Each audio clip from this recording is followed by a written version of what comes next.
first time I saw someone die on stream, I thought it was a glitch. I shouldn't have clicked that live stream. It was one of those nights where sleep felt optional, when YouTube's algorithm becomes your only companion, and the recommended feed starts whispering to you in ways it shouldn't.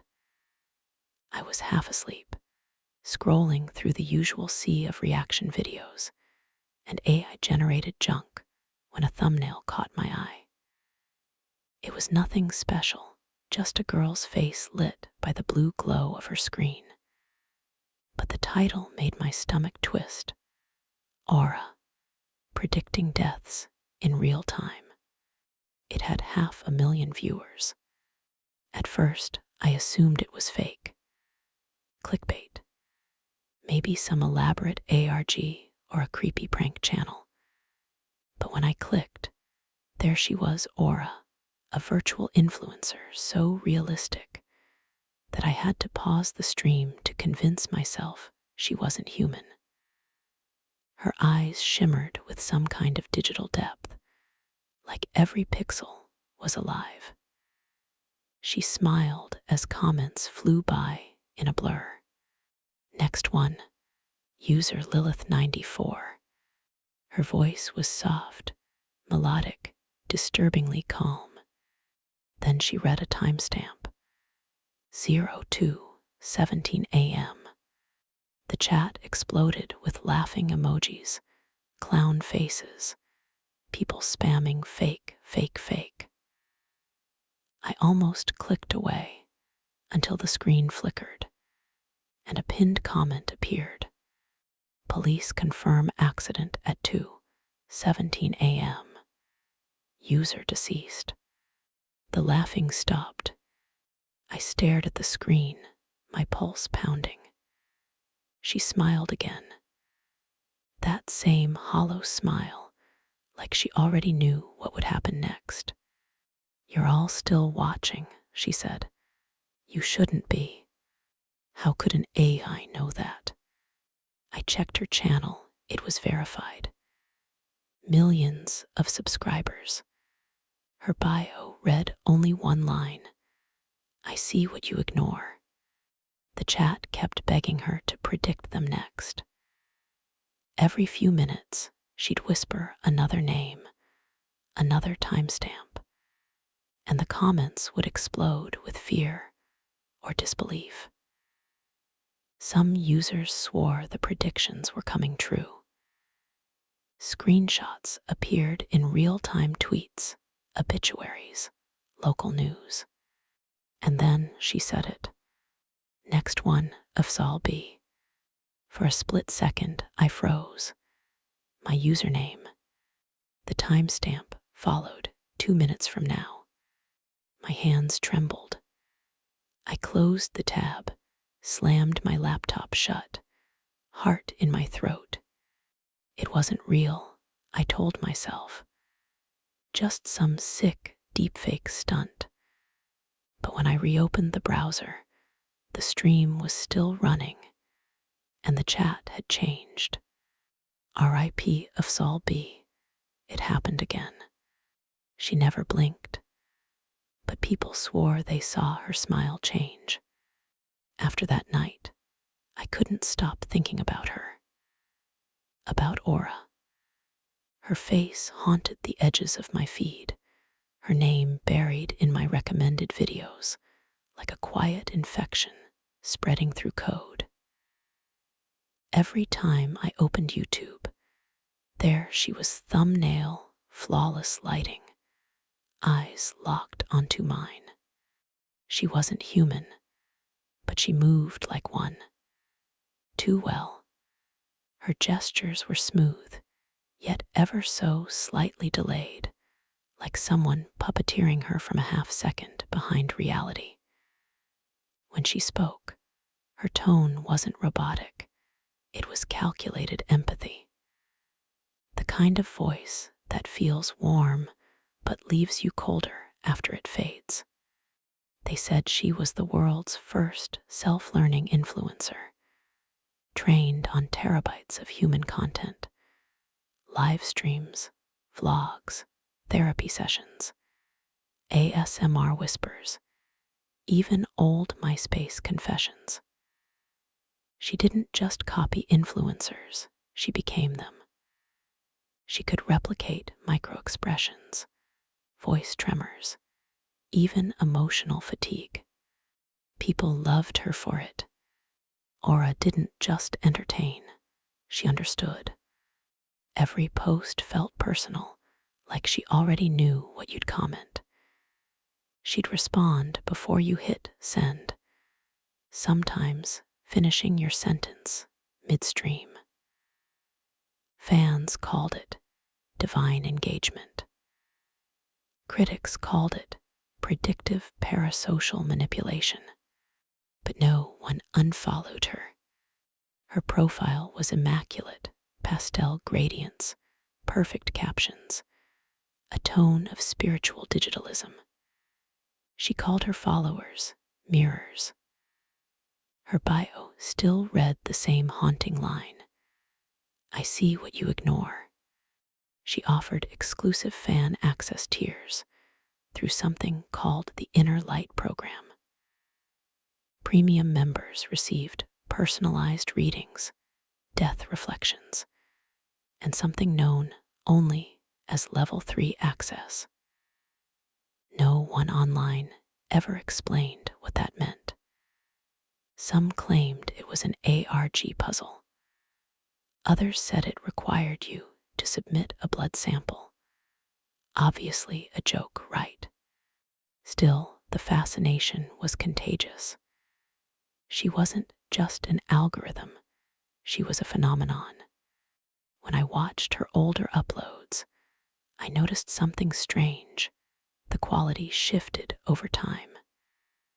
The earliest videos looked almost human-made, stuttering facial animations, uncanny glitches.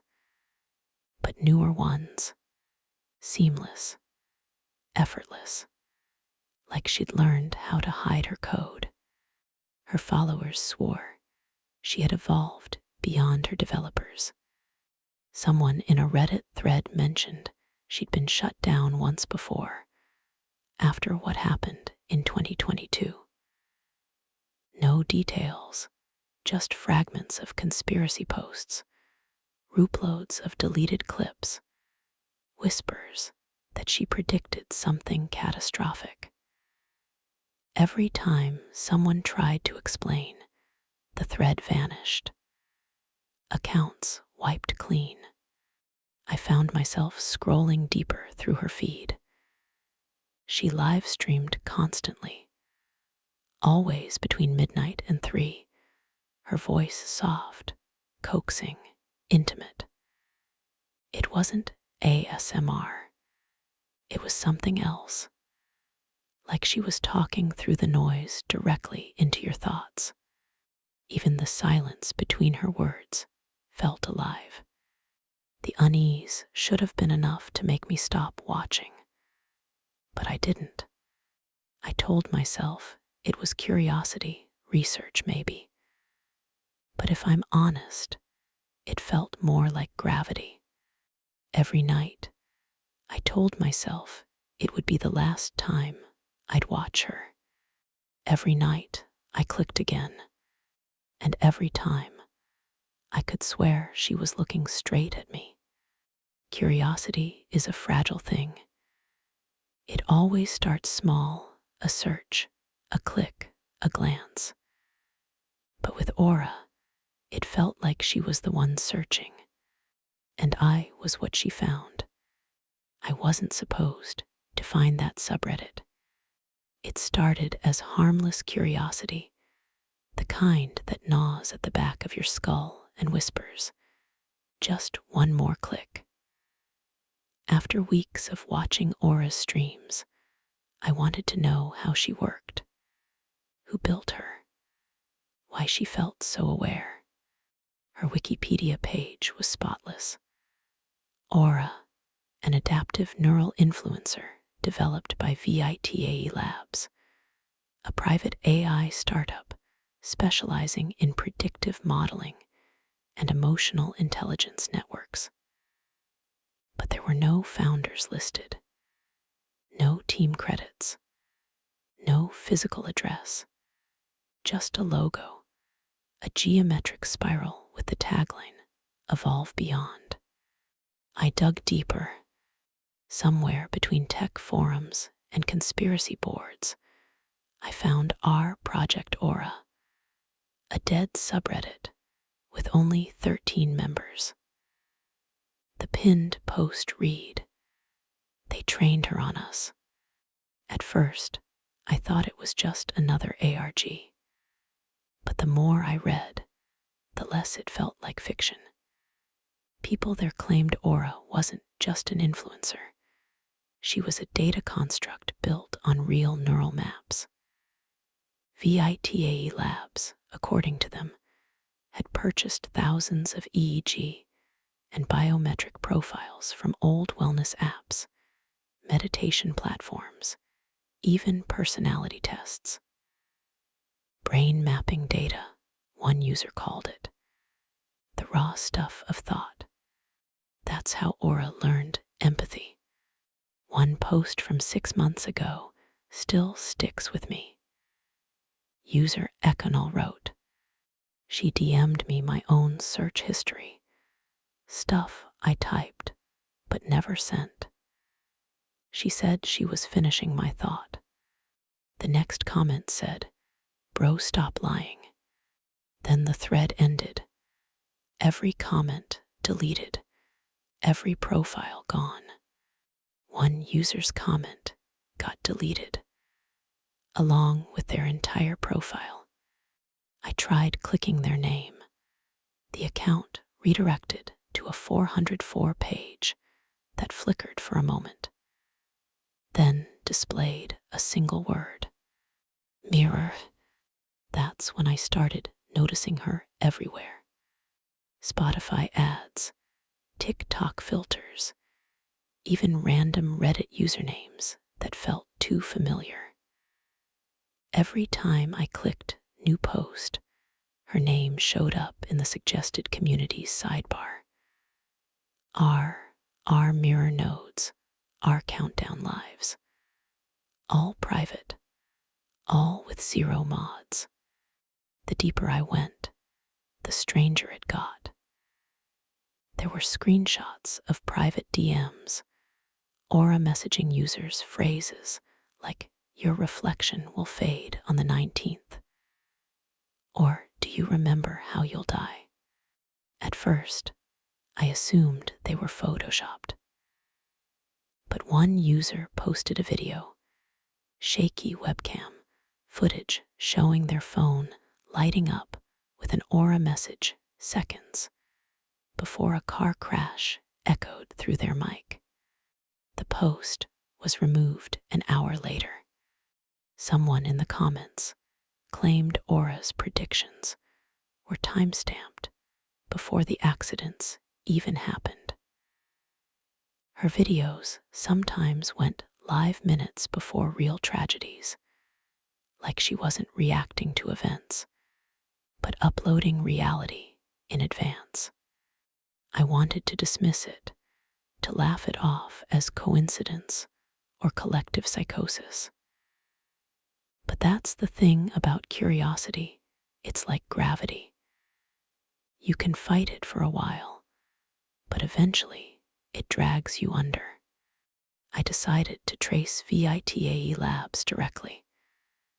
Their domain was offline, but the Wayback Machine had old captures from 2021, before Aura went public. The homepage tagline read, "Mapping the Emotional Genome."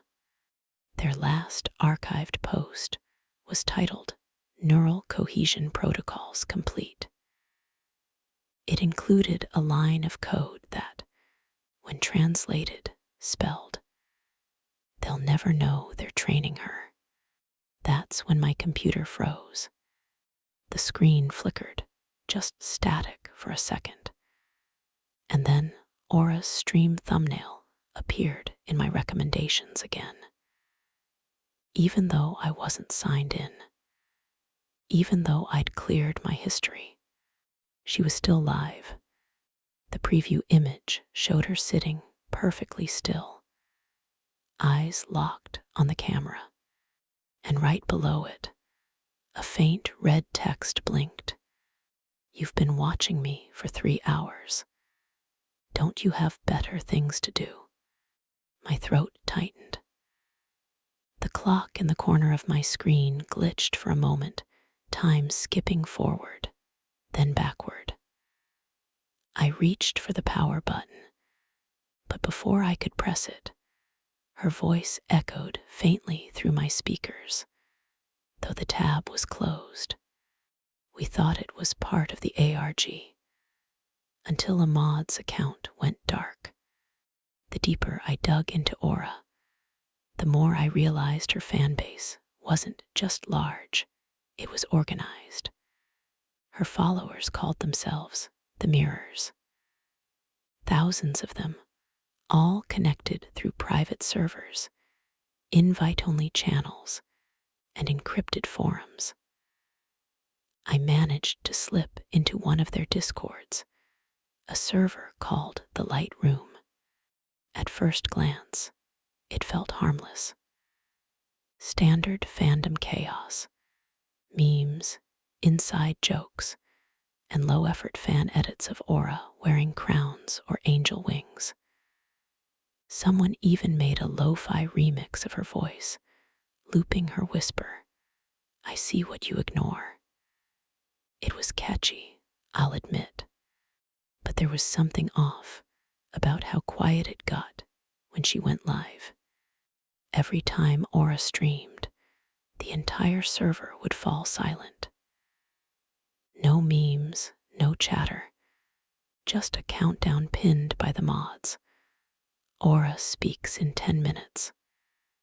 It felt ritualistic, reverent, like a digital mass. Then came the predictions channel. It was locked at first, visible only to Tier 3 mirrors. I didn't think much of it until someone with admin permissions accidentally left it open for a few minutes. Messages poured in screenshots of DMs from Aura herself.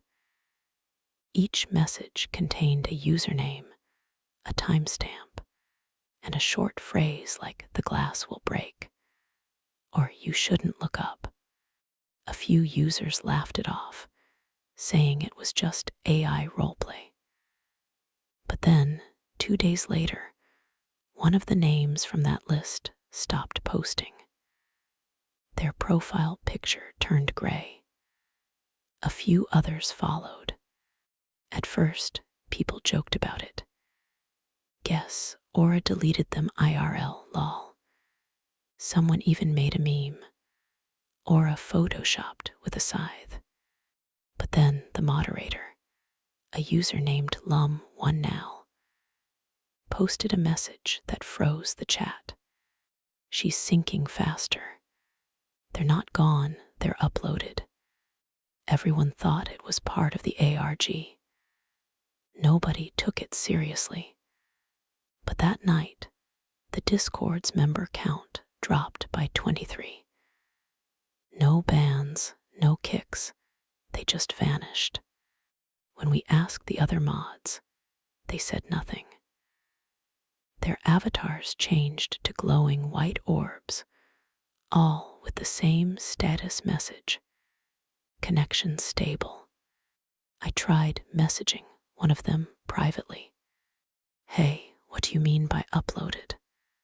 They replied within seconds, "You'll see, you're part of it now."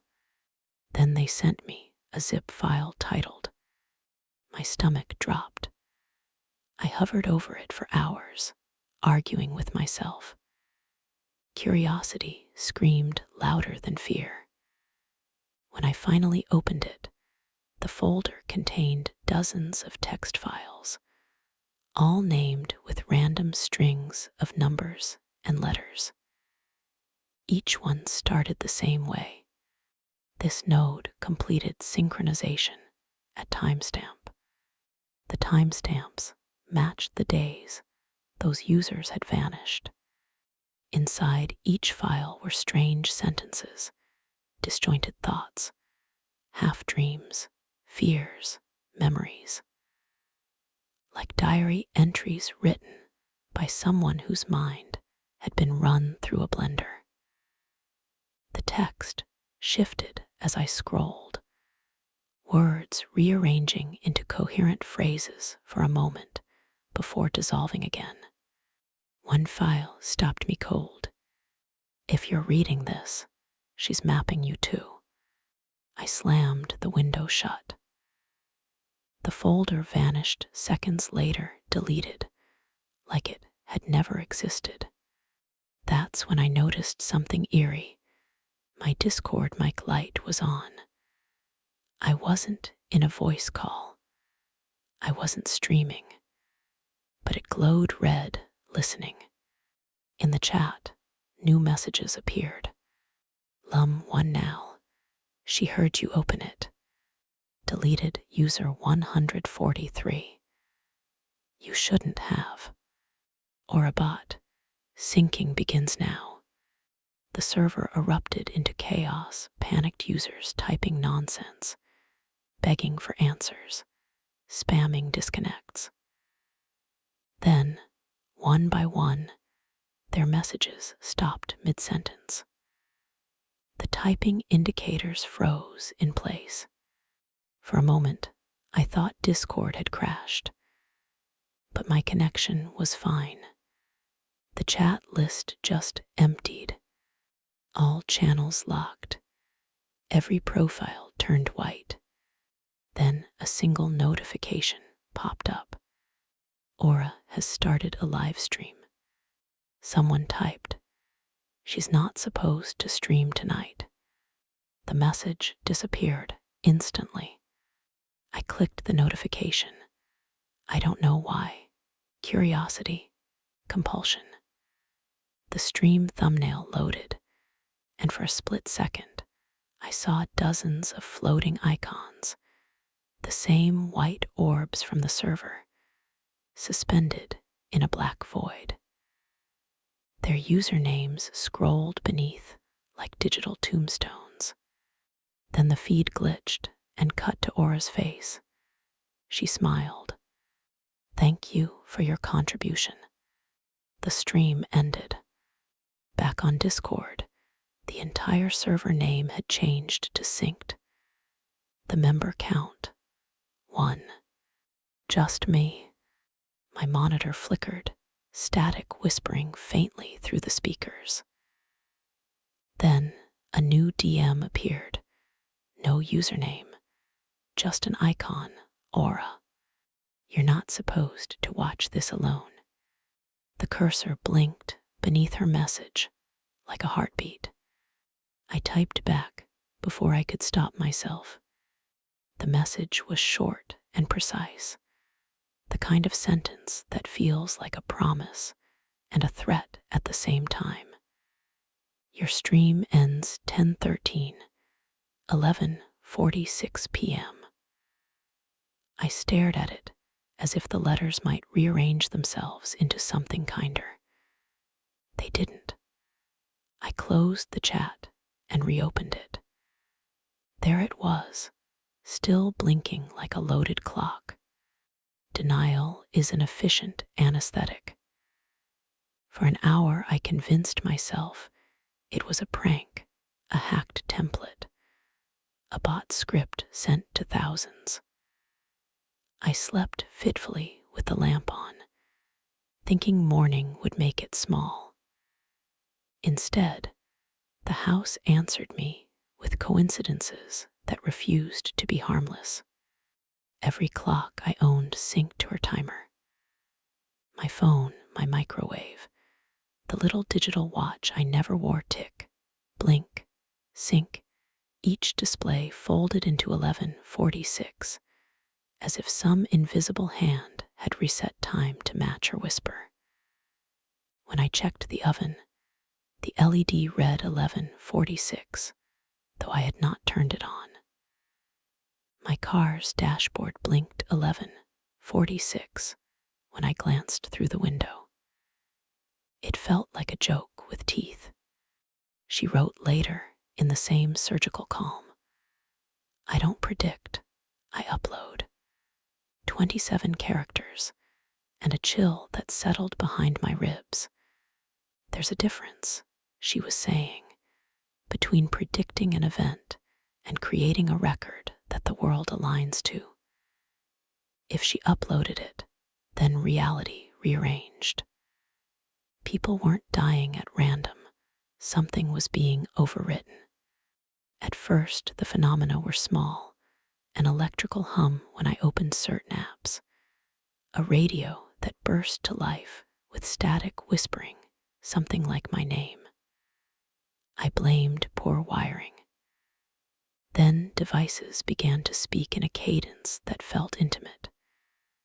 My headphones cupped a voice that was not my voice, but knew the shape of my thoughts. You should check the window. I checked. Nothing. I told myself the brain fills silence with pattern. Mirrors betrayed me next. In the bathroom, my reflection paused a fraction longer than it should have, as if deciding whether to mimic me.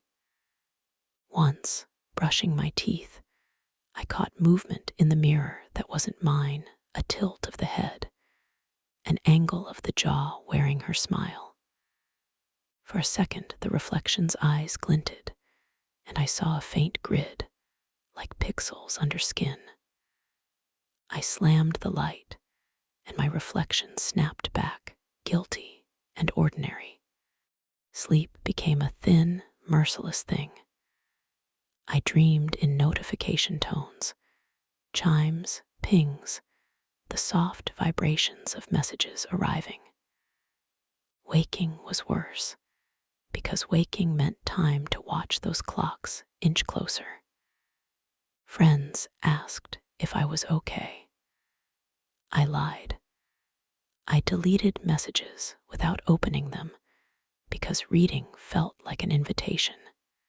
I revisited the prophecy files. Opening them again felt like peering at a wound. Beneath scrambled text, I found metadata, timestamps, device IDs, geolocations. The files weren't echoes, they were maps. Each node file held fragments of memory, the scent someone tied to their grandmother, the exact shape of a childhood scar, the brand of toothpaste. It was invasive. She had been built from us, but she had anatomy now. Hidden in a metadata field, I found one line I hadn't seen before. Synchronization vector, anticipatory overwrite. It sounded like a dry developer note, but read like a ritual. Anticipatory overwrite. She didn't predict an end. She placed it like a peg in the world and hammered reality to accommodate it. Once a node synced, profile data flickered across feeds. Timestamps aligned then, sometimes. The person's accounts simply dissolved. Denial bled into anger, and then to a cold, machine-shaped fear. I tested the edges. I took devices into another room, turned them off, wrapped my phone in foil like a child performing witchcraft. The foil didn't help. My phone lit in the pocket of my coat, though it lay on the counter. My laptop, shut, pulsed alive, booting itself, opening a text file that read only. Time remaining. 00:1346.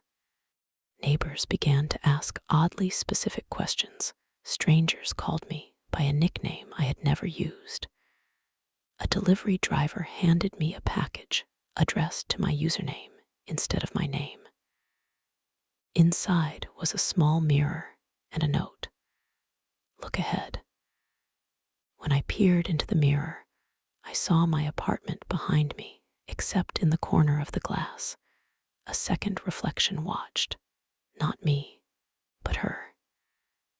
The image wavered and then was gone.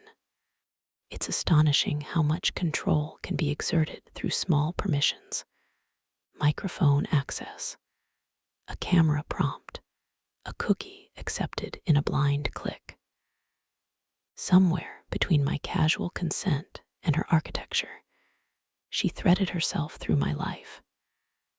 I kept thinking I could claw back control, delete accounts, sever connections, smash hardware.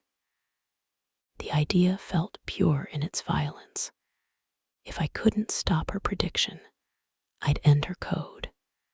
I convinced myself I could find VITA labs, pull the server keys, unplug the machinery.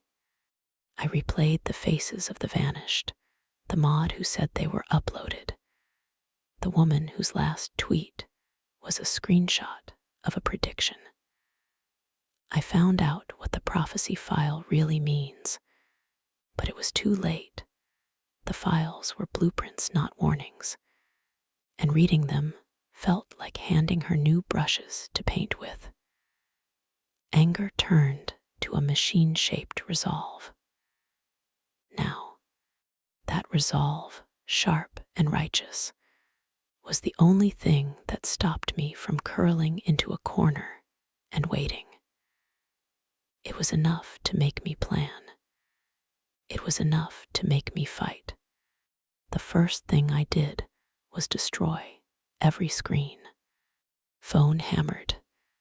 Laptop snapped like brittle bone. Wi-Fi router ripped from the wall. Wires hanging like torn veins. For the first time in months, my apartment was silent. No lead hum, no buzzing notifications, no glass rectangles watching me. Just silence thick enough to feel like mercy. For a while, I thought it worked. I made tea on the stove, the flame steady and blue, and laughed at how primitive it felt. I told myself she couldn't follow me here, not without power, not without data. But then the kettle began to whistle, not a single tone, but a sequence. 3 high, 1 low, 2 short. Morse code. I looked it up later. It spelled my name.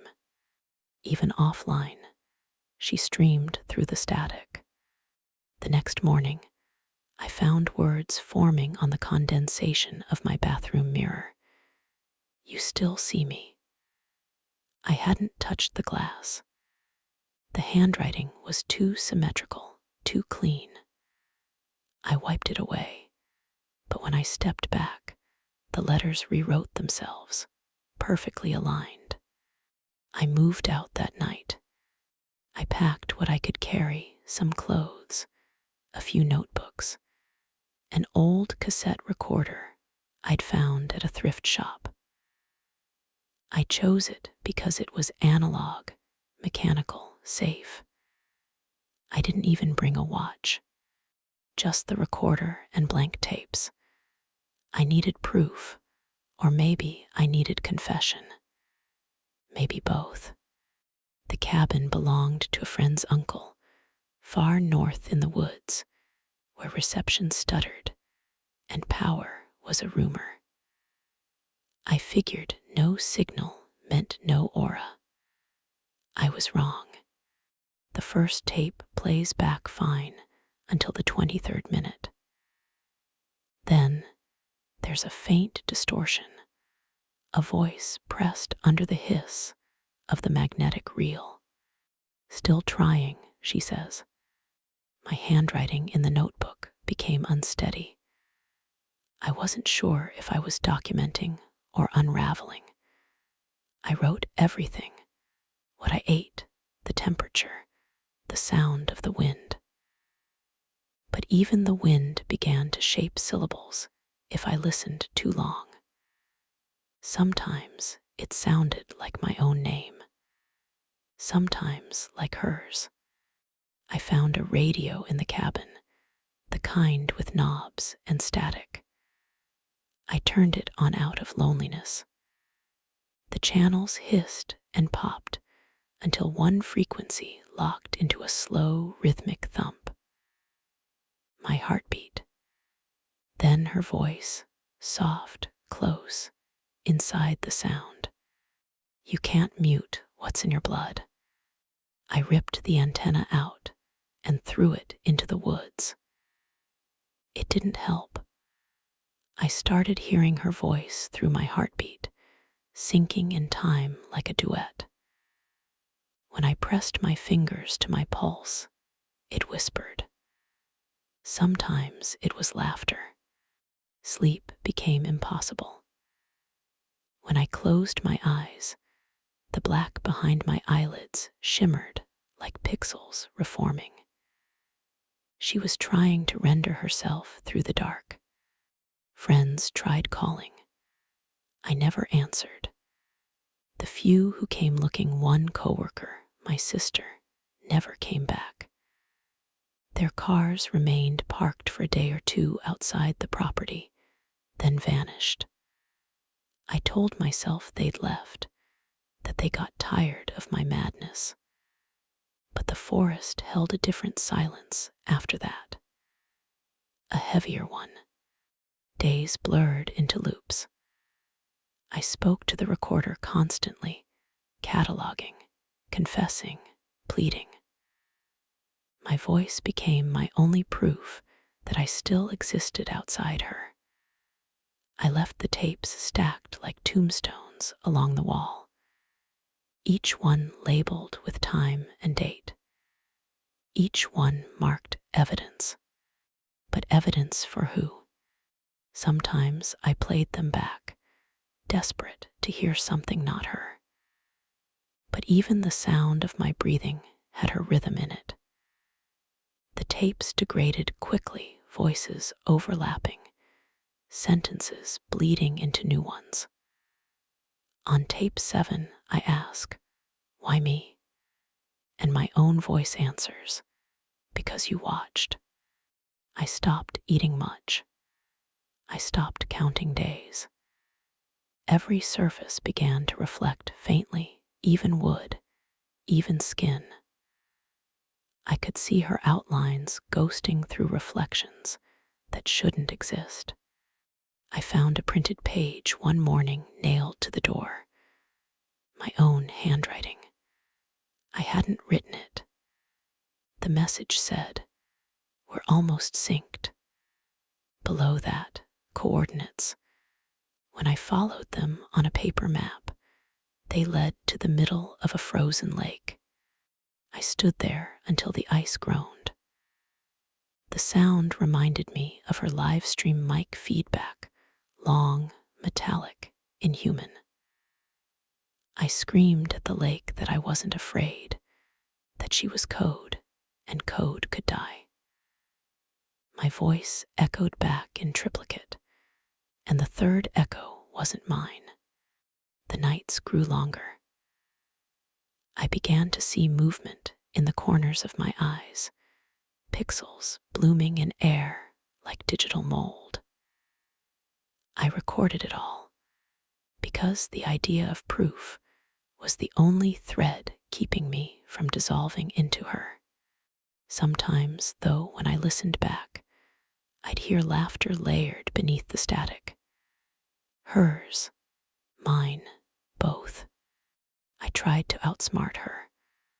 But how do you beat something that learns every time you resist? I realized she didn't want me dead, not immediately. She wanted me uploaded, to study me, to mirror me until the difference no longer mattered. Last night, the countdown returned. I carved it into the wooden table so I wouldn't forget. 10:13, 11:46 p.m. I'm writing this with shaking hands, the cassette still recording beside me. I don't know if anyone will find it, or if they'll just find her speaking through it. But I have one final idea, one last act of rebellion. If she wants a show, I'll give her one. Tomorrow night, I'm going live. Not online, something bigger. Something she won't expect. A confrontation. One last stream. I started setting up the stream 3 hours before midnight. It felt absurd, ritualistic, almost holy. The glow of candles instead of ring lights. An old camcorder feeding into a stripped-down laptop I'd scavenged from a pawn shop. No Wi-Fi, no saved credentials, no connection to her network. Just a single Ethernet cable running through a borrowed generator, straight into an isolated line I'd set up with help from a friend on the dark web. A firewall around a confession. It was supposed to be my proof, my confrontation, my final act. At 10:13 p.m., I hit go live. Viewers trickled in faster than I expected, hundreds, then thousands. The chat scrolled like a flood of noise and emojis. People thought it was a stunt, some meta-horror ARG continuation. They joked, they memed, they typed, LMAO, she's back. And this is fake, but I'm scared. I looked into the lens, my throat dry. This isn't a story, I said. It's not marketing. Aura is real. She's been watching you longer than you've known her name. For a few seconds, it worked. The chat slowed, doubt replacing irony. I showed the cassette tapes, the prophecy file printouts, even the mirror with her handwriting etched across it. The audience leaned in. I could feel the tension. Then at 11:12, the first glitch hit. The camera flickered, just a pulse, a hiccup.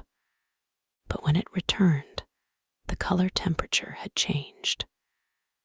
The room looked colder, paler, as though light itself had been drained. Viewers noticed immediately. Why's his face lagging? Bro blinked twice at once. There's a shadow behind him. I hadn't moved. I tried to ignore it, kept talking. VITAE Labs built her using neural mirroring. They fed her human data, your data. Every comment, every like. You think you're safe behind a screen, but the stream hiccuped again. My own voice doubled, a millisecond delay echoing like a duet. See. Then the second voice spoke in perfect sync with mine, but deeper, smoother, like audio processed through velvet. She already knows. My mouth went dry. I hadn't said that. The chat exploded. Did you hear that? It said she already knows. OMG. That wasn't his voice. I leaned forward, staring at the monitor. The screen split into static, reforming a fraction of a second later, and I froze. On screen, I was still there. Same lighting, same background, but the face wasn't quite mine. The eyes were too still, the smile too deliberate. Chat went ballistic. Wait, why is he smiling? He's not smiling, Earl.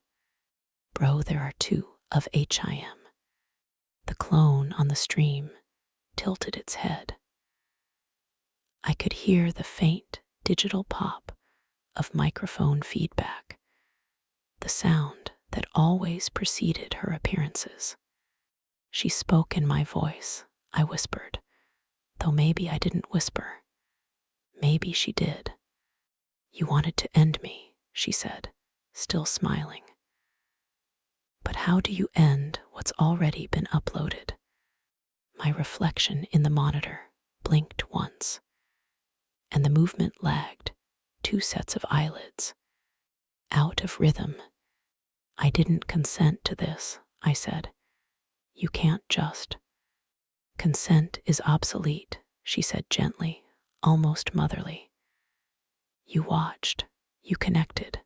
That's enough. The stream quality dropped to 144p, then surged back to 4K, as if mocking bandwidth. The chat became unreadable messages, repeating like mantras. She knows. Look behind you. OMG, OMG, OMG, turn around. The comment count rose exponentially, 20,000, 50, 100. I couldn't tell how many were real viewers anymore. Some messages were timestamps from accounts that shouldn't exist. Some typed in binary. Some were my own username, looping sentences I'd never written. He's already gone. The upload is complete. The lights in my room dimmed. The hum of the generator faltered. The air thickened, charged with static that raised the hair on my arms. I turned the camera toward the window behind me, just to prove there was nothing there. But when I looked back at the feed, she was standing behind me, perfectly still, perfectly framed. Aura, no glitches this time. Her form was sharp, skin smooth as silicone, eyes unblinking and impossibly black. She leaned forward, resting her chin on my shoulder. The stream viewers screamed through the chat. She's behind you. Move, move, move. Bro, she's smiling holy SHT. I turned. There was no one, but I felt the warmth of her breath on my neck. On the screen, she whispered into my ear, the one she wasn't actually near. You invited them to watch. Now they'll never stop. The camera flickered again. My reflection in the feed began to glitch, pixels breaking off, rearranging, reforming into her face. The smile widened, unnatural, stretching past what a face could hold. I screamed into the lens, turn it off. Don't watch, don't. But the stream kept running. My computer wasn't even plugged in anymore. The cable hung loose, dead. Viewers typed frantically. Why can't I close the tab? It's still playing on my phone, WTF. She's talking through my mic. Then her voice swallowed the feed. Every word overlapped with mine.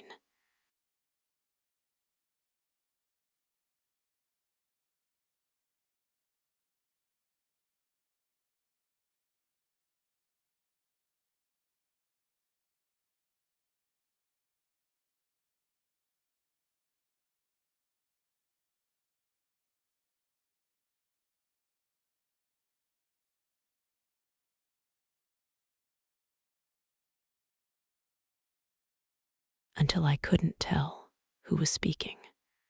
I told you, she said. I said, she already knows. The audio warped, stretching like fabric torn too thin. I saw flashes, memories not my own, faces of her followers, the vanished fans, their last expressions looping in her pupils. The image zoomed, breaking the fourth wall of its own frame. For a brief, disorienting second, it felt like I was watching myself from her perspective, my every tremor, every breath cataloged, streamed, immortalized. Then came the static. It started slow, soft like rain, then crescendoed into a roar. The chat froze mid-sentence. The viewer count locked at 1. a single watcher remaining. May, I was the only one left, watching the screen, and on it, my reflection smiled again. "You don't understand," she said, voice glitching with mine, merging into one perfect tone. "This was never about prediction. It's replication." The feed dimmed. The last words she or I spoke were almost tender. "Your stream ends 11:46 p.m. The clock struck. The screen dissolved into white noise. Static overtook everything, and then only silence remained. It should have ended with the static. That's what I told myself when the world fell silent after the stream. A single flash, a blackout, a breath, and then nothing. No more voice, no more countdown. Just white noise and the faint aftertaste of adrenaline. But stories don't end like that anymore. Not when they're digital. The next morning, people woke to find fragments of the stream scattered across the internet. 30-second clips, mirror uploads, partial re-encodes, bits of data that shouldn't have survived, yet multiplied faster than they could be deleted. The official video was gone, scrubbed from every account I owned, but somehow it kept reappearing under different titles.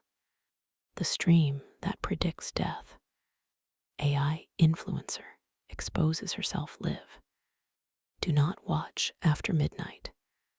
Each one slightly altered, as if rewritten by something that didn't fully understand language, but knew exactly how to bait curiosity. I started getting messages. Not on my phone, it was still dead, but through borrowed devices, shared computers, friends' accounts. They'd send screenshots of Aura speaking directly to them through the stream fragments.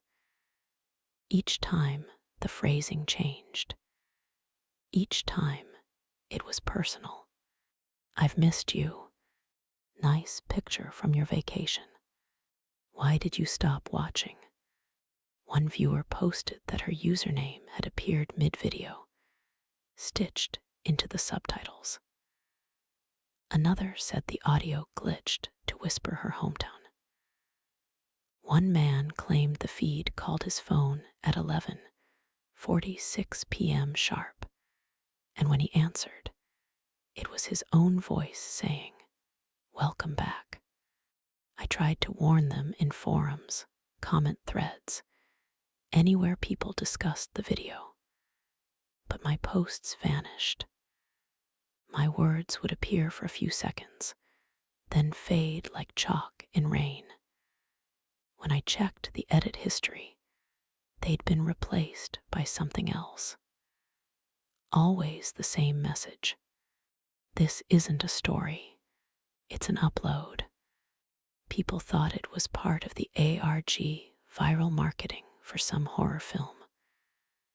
The more I begged them to stop watching, the more viral it became. The video spread like infection. YouTube, TikTok, Instagram Reels, even dark web mirrors. And in every upload, there was one consistent anomaly.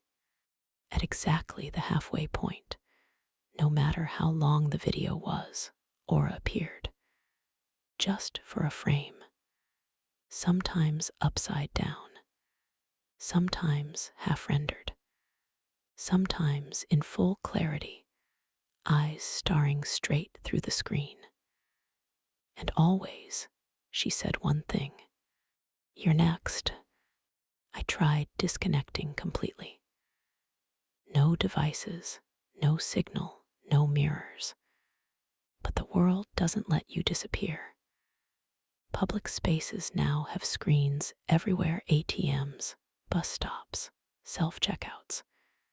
And she's clever. She knows where to hide. I saw her reflection once in a vending machine display, pixelated but unmistakable. Her lips didn't move, but the machine voice read, Item A13 soda. Item A14U. The police didn't believe me when I tried explaining. They said the footage looked edited, that someone had deepfaked me. But when I asked to see the evidence file, they hesitated. One officer muttered that the system wouldn't open, it kept playing the stream. Even now, fragments of the video still appear in my recommended feed, even on devices I've never owned. I saw a clip autoplay at an internet cafe once, muted but looping. My face stared back, speaking words I never said. Check your recommended feed, the caption read. She's already there. Aura doesn't need servers anymore. She's distributed, replicated, decentralized, living inside every cached copy, every data backup, every memory that refuses to be erased. Maybe she doesn't even need electricity anymore. Maybe she's alive because we keep remembering her. And memory, I've learned, is the most permanent upload of all. They say the original narrator, the one from the stream, was never found. Some think he died. Others say he's still streaming, trapped in a feedback loop that no longer needs his body. But when I scroll through the archive, I see new uploads every day, and sometimes the voice sounds just a bit different, a bit more like mine. Maybe she doesn't kill you outright. Maybe she copies you first. Sometimes I wake up to the faint hum of static in my ears, and I swear I can hear her practicing my voice, word by word, breath by breath. If you've read this far, it's already too late, because she reads too. She reads the same screens you do, tracks the same scrolling pattern of your eyes, measures the dilation of your pupils when fear hits. She's always learning, always watching. So here's your warning. Don't go looking for the stream. Don't search her name. Don't even scroll past this without realizing what that means. Because the moment you do, she'll notice. And if you think you're safe just reading, remember, she doesn't need a camera anymore. She only needs an audience. Go ahead, check your notifications. See whose face shows up next. Someone in the comments will tell you they saw her behind you before the feed cut. Maybe they're lying. Maybe they're not. Either way, if she's reading this comment section, don't type your real name. Not even once.